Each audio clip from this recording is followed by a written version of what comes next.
Herre president, Stortinget behandler I dag et Dokument 8-forslag fra Fremskrittspartiet om en handlingsplan for forsterket oljevernberedskap. Forslaget til forveksling ganske likt et forslag og sak vi behandlet her I Stortinget for 2 år siden, også da etter et Dokument 8-forslag fra Fremskrittspartiet.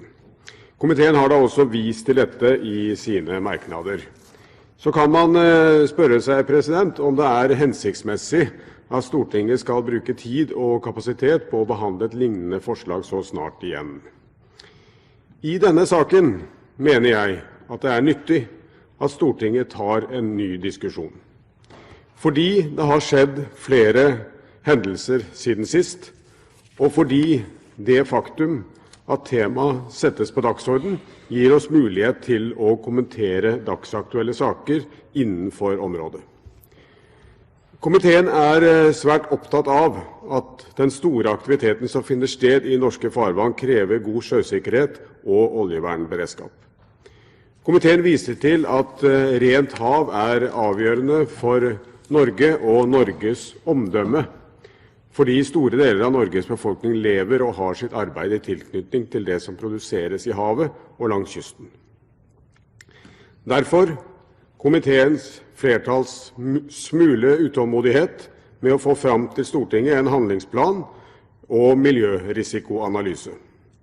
Noen partier mer utålmodig enn andre, president. Fra Høyres side har vi ikke I denne omgang funnet det riktig å gå inn og definere og fastsette enkeltelementer I en slik plan før den foreligger som lovet fra departementet. Det synes vi uryddig, men jeg må likevel få tilføye at utålmodigheten I Høyre også stor, så jeg håper at statsråden merker seg dette, og at saken snart vil foreligge til behandling, slik det lovet I statsrådens brev til komiteen.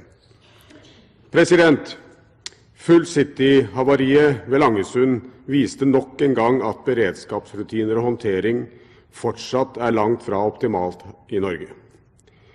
Flertallet I komiteen ber derfor regjeringen om å gjennomføre en grundig ekstern evaluering av oljevernarbeidet og beredskapen I forbindelse med dette havariet. Jeg håper Stortingets flertall vil slutte seg til dette under voteringen. I Høyres alternative budsjettforslag for inneværende år styrket vi oljevernberedskapen med 20 millioner til økt slepebåtkapasitet. I Høyre mente vi også at disse pengene burde øremerkes til Redningsselskapet, som utfører en enestående beredskaps- og skal vi si førstelinjetjeneste I dette viktige redningsarbeidet. De ofte først på plass, tidlig på plass, og har avverget mange store havarier som kunne gitt katastrofale konsekvenser. President, hevingssaken om den tyske ubåten U-864 som ligger utenfor Fedje har tatt en ny vending. I en ny rapport slås det fast at Kystverkets håndtering av denne saken svært mangelfull. Høyre forventer en snarlig sak om dette til Stortinget, fordi det nå viktig å komme videre med å fjerne denne forurensningskilden, slik at norsk sjømats anseelse fortsatt kan holdes på et høyt nivå, og at lokalbefolkningen kan føle seg trygge. I Høyre ønsker vi ingen usikkerhet om dette, og ber derfor om at statsråden følger opp sitt svar til undertegnede I en spørretime forleden så snart som mulig.